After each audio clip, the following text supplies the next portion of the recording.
Assalamualaikum warahmatullahi wabarakatuh. Halo sobat, Waalaikumsalam.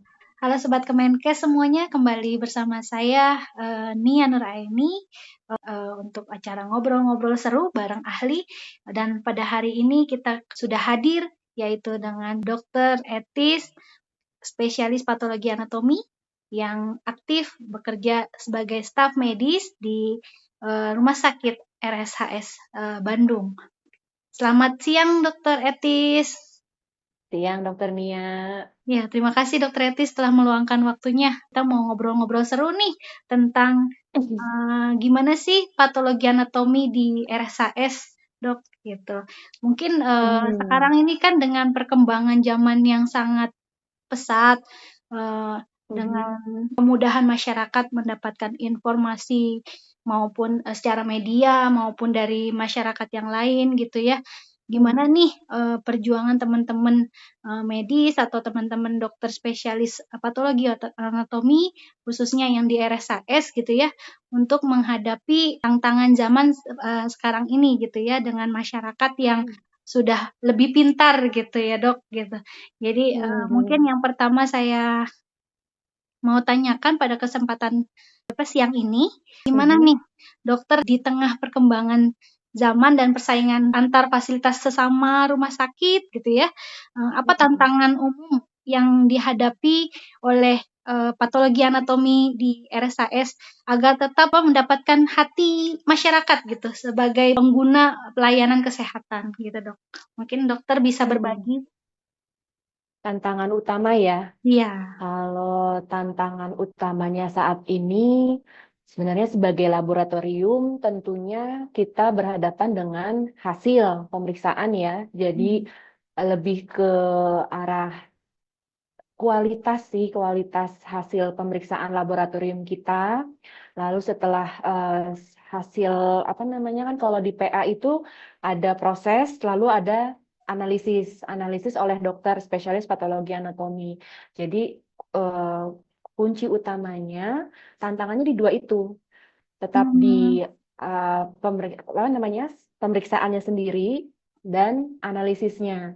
Tentunya analisisnya harus tepat agar nanti pasien juga mendapat terapi yang juga tepat. Iya. Lalu masalah pemeriksaannya itu kita berkutat biasanya dengan kualitas dan Iya. jenisnya gitu. Tentu Mmm. saja sebagai Rumah Sakit Hasan Sadikin sebagai rumah sakit tipe A gitu ya, itu juga Mmm. harus mempunyai kelengkapan jenis pemeriksaan yang baik tentunya. Mmm. Selain jumlahnya atau jenisnya yang lebih banyak, tentu ketersediaan pemeriksaan itu juga harus terjaga, harus kontinu, selalu ada gitu. Mmm. Itu tantangan tersendiri sih menurut saya. Karena kita tahu sendiri untuk laboratorium itu mungkin penunjang ya, bukan yang utama. Sehingga bagaimana pengelolaan semua-semuanya ya, SDM-nya, ya sarprasnya itu eh, ada saja gitu tantangannya tiap hari itu untuk membuat itu berkualitas dan tepat gitu. Iya. Jadi ya dengan Jadi memang keterbukaan informasi seperti ini sekarang ini tentu saja mmm, pasien dengan lebih mudah menanyakan misalnya, loh kenapa lama? Bukannya pemeriksaan PA tuh hanya begini begini begini oh gitu iya kan Dok, bisa iya dicari iya Dok, informasinya ya lebih iya, kritis gitu. Kenapa lama? Kenapa hasilnya begini? Kenapa hasilnya berbeda? Itu pasien sudah dengan mudah bisa mencari kenapanya gitu di internet. Nah, tugas kita adalah mmm, selain bisa menjawab itu tentu dengan uh, ketepatan dari diagnosisnya dan kualitas pemeriksaannya. Gitu oh, dokternya. ya memang jenis pemeriksaannya untuk di Rumah Sakit Hasan Sadikin sendiri, berapa banyak Dok yang bisa Kalau diberikan? garis besar sih ada pemeriksaan histopatologi. Histopatologi itu Mmm. pemeriksaan jaringan yang paling mendasar. Mmm. Jadi jaringan hasil operasi diperiksakan itu jenisnya apa dengan pewarnaan pemeriksaan. Jadi berupa nanti ada seperti slide kaca seperti ini kelihatan ya. Nah, Iya seperti iya ini Dok. hasilnya. Itu pemeriksaan yang mendasarnya adalah dengan pewarnaan hematoksilin eosin. Nah, Iya. lalu ada juga pemeriksaan sitologi namanya. Sitologi itu biasanya dari sampel cairan. Misalkan Mmm. ada cairan di rongga dada, atau kita sebut juga dengan rongga perut, asites, lalu ada di rongga dada juga ada, lalu ada cairan-cairan seperti cairan kista, itu juga diperiksakan. Diperiksa itu namanya sitologi. Tuh, sitologi dengan ada beberapa pewarnaannya, lalu ada pemeriksaan antibodi pada permukaan, pada tumor lah gitu ya, mudahnya imunohistokimia. Nah, lalu ada juga pemeriksaan sitologi, histopatologi, FNAB. FNAB itu pemeriksaan tersendiri masuk ke sitologi, lalu imunohistokimia. Imunohistokimia ini yang sekarang lebih booming, Dokter Nia, karena itu lebih bermain molekular ya. Jadi kita mencari tahu sel tumor jenis. Ada kadang-kadang gambaran tumor itu mirip. Jadi saling overlapping. Untuk membedakannya kita perlu bantuan imunohistokimia untuk membedakan. Gitu, Dokter Nia. Rata-rata berapa lama, Dok? Kenapa makanya pasien itu minta hasil cepat seperti itu, Dok? Sebenarnya kalau pasien meminta hasil cepat itu sangat manusiawi menurut saya ya, karena siapa sih yang nggak deg-degan keluarganya atau kerabatnya itu ada tumor gitu ya, lalu dioperasi sampai harus dioperasi, lalu untuk mengetahui jenis tumornya. Lalu untuk kadang-kadang dengan pengangkatan tumor itu belum selesai, tapi perlu pemeriksaan lebih lanjut untuk mendapatkan misalnya seperti kemoterapi. Kalau sekarang ada terapi target, itu memerlukan pemeriksaan tambahan di lab PA. Nah, ini kadang-kadang yang membutuhkan waktu lama. Kalau untuk pemeriksaan mendasarnya tersendiri ya, itu mungkin paling cepat itu di 5 hari kerja kalau ukuran jaringannya kecil. Kenapa ukuran jaringan itu membedakan? Pertama karena kita mengawetkan dengan formalin. Formalin ini butuh waktu untuk bisa masuk ke jaringan. Nah, semakin besar jaringannya tentu semakin butuh waktu. Dan kalau misalkan jaringannya itu besar, kita juga perlu sampling, itu juga lebih banyak sehingga butuh waktu yang lebih lama juga. Gitu dong. Nah, untuk pemeriksaan sitologi lebih cepat, sekitar 3 hari yang paling cepat. Lalu kalau imunohistokimia ini yang lebih lama karena kapasitas lab kami belum besar, tetapi yang mau diperiksa tuh banyak. Jadi lebih lamanya ke arah antrian. Antrian masuk labnya itu yang lama. Gitu kira-kira Dokter Nia. Iya. Jadi memang untuk RSAS ini bagian patologi anatominya labnya jenis pemeriksaannya sudah lengkap ya, Dok? Udah hampir lengkap gitu ya, makanya jadi rujukan seperti itu ya, Dok. Kalau Mudah-mudahan lengkap banget sih belum ya, kami berharap bisa belum lebih ya. lengkap lagi.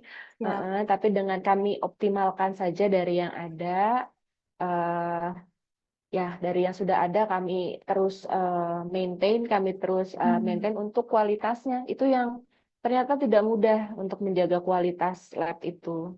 Nah, jadi kalau untuk menjaga kualitas itu nih, Dok, gimana nih strategi apa yang dilakukan sama KSM Patologi Anatomi sendiri dan timnya dokter etis seperti itu?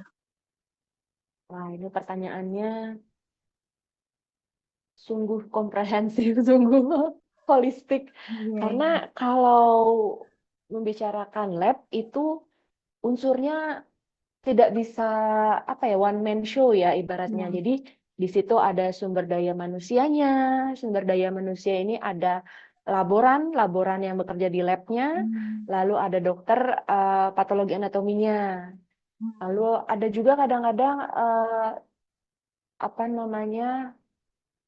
dari kita bilangnya teknisi sih, tapi mereka teknisi itu ada beberapa. Ada yang teknisi di laboratorium imunohistokimia. Itu nanti ada teknisi atau laboran yang bekerja di lab histopatologi, ada yang di lab sitologi. Nah, ini masing-masing kerjanya serupa tapi tak sama. Gitu. Jadi mereka butuh maintain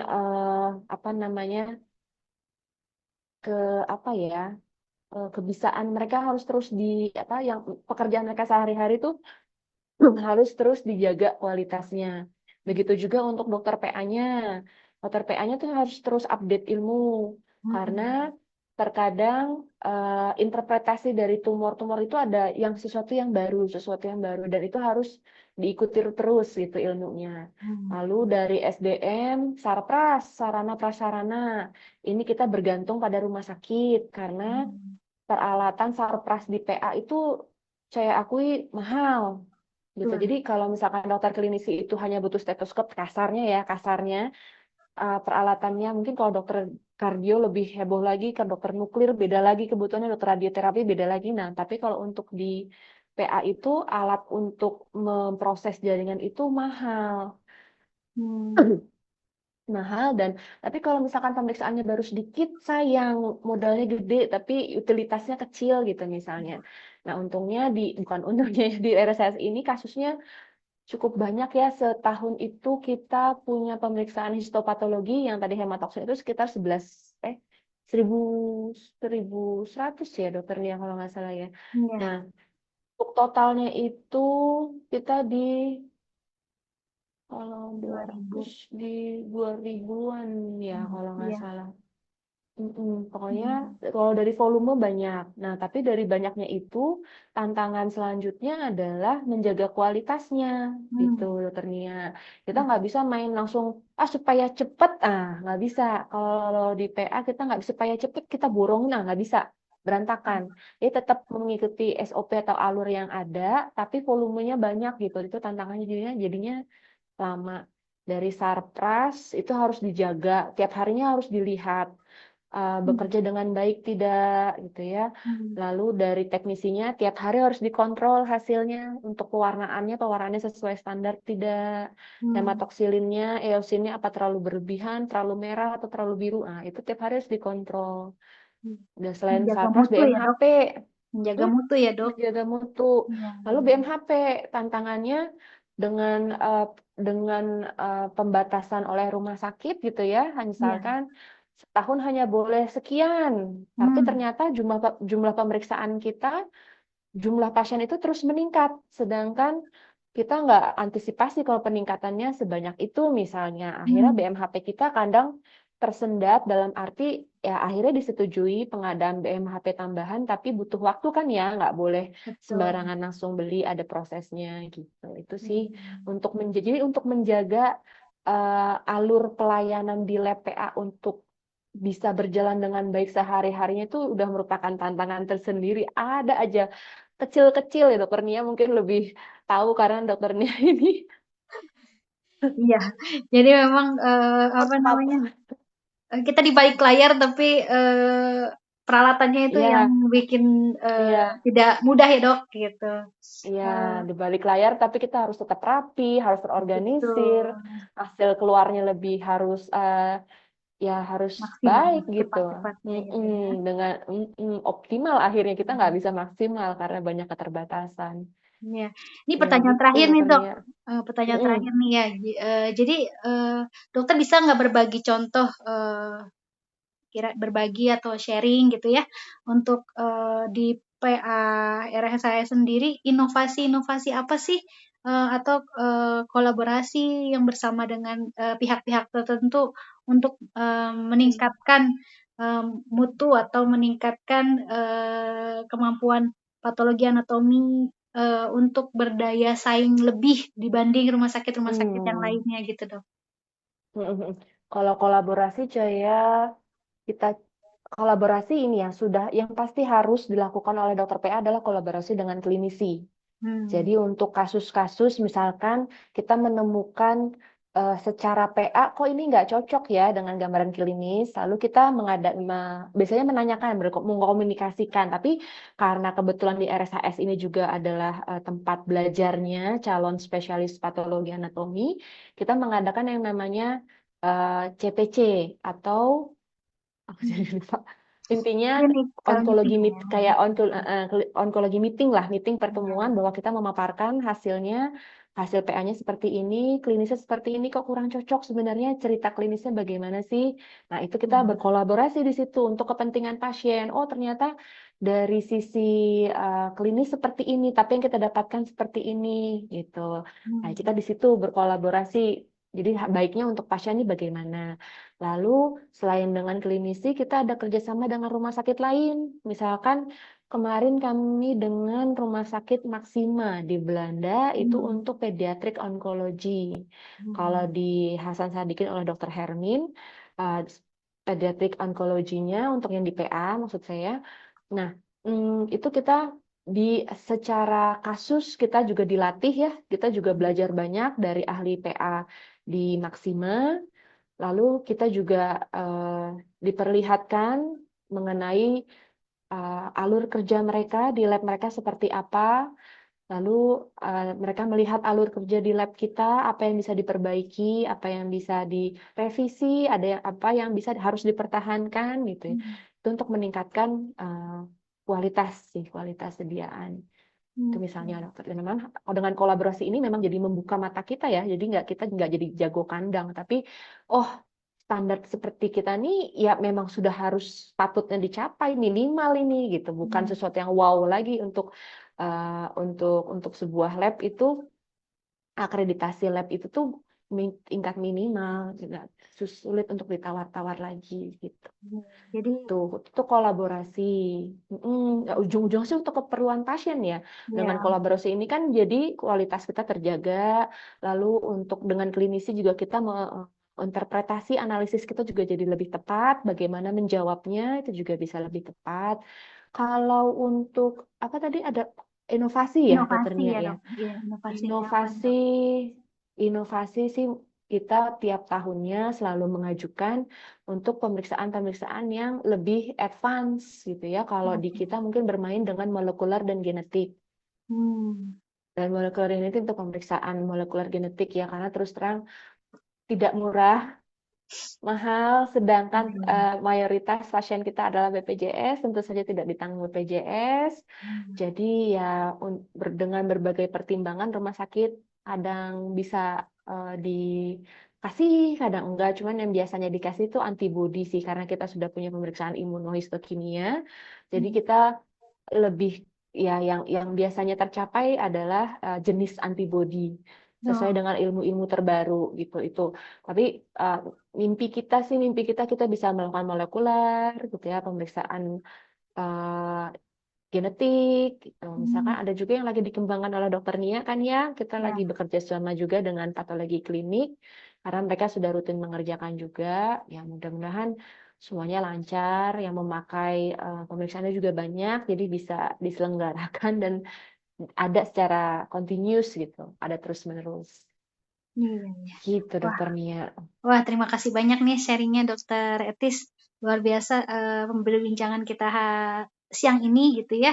Semoga Mm-mm. apa yang di-sharing oleh Dokter Etis tentang patologi anatomi di RSAS bisa dimanfaatkan yang baik-baik di rumah sakit lain, khususnya di bidang Amin.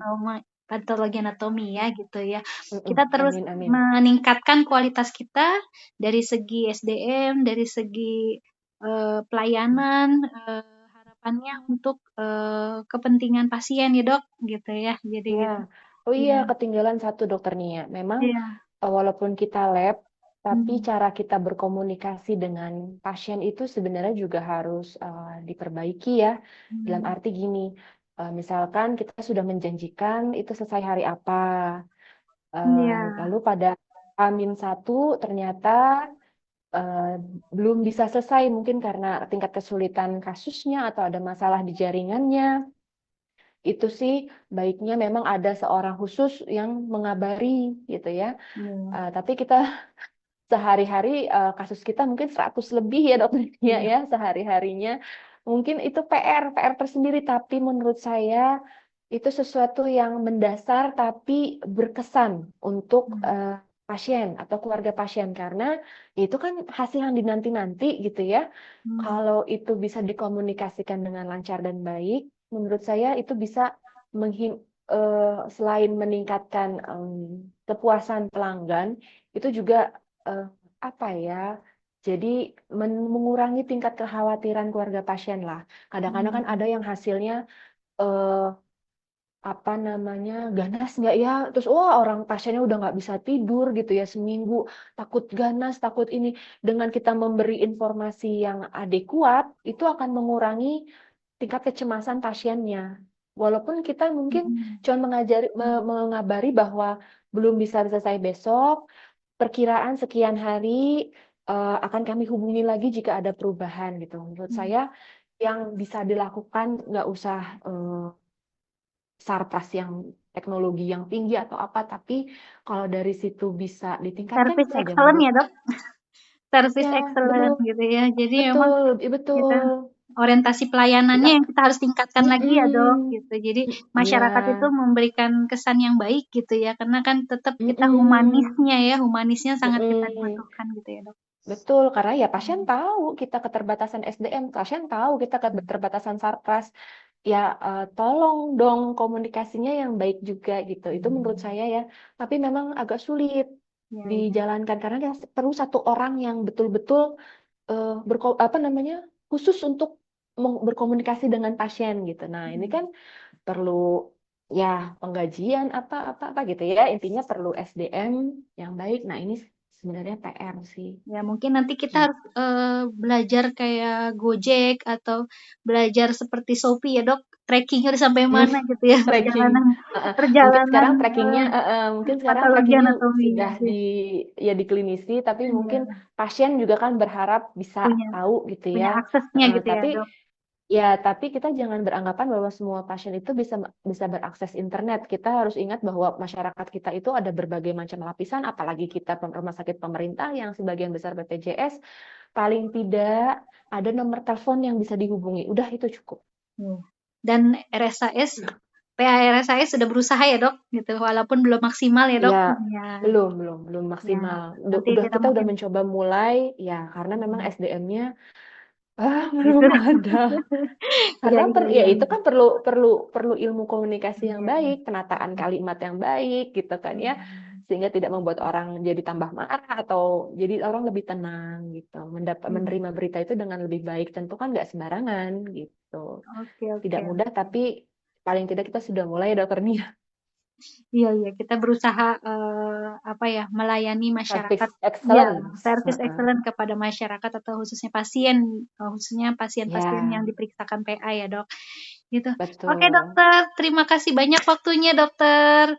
Seru sekali Iya, pembicaraan siang ini. Semoga apa yang sudah dibagikan dan di-sharing oleh Dokter Eti, spesialis patologi anatomi, bisa menjadi inspirasi dan juga manfaat untuk kita semua.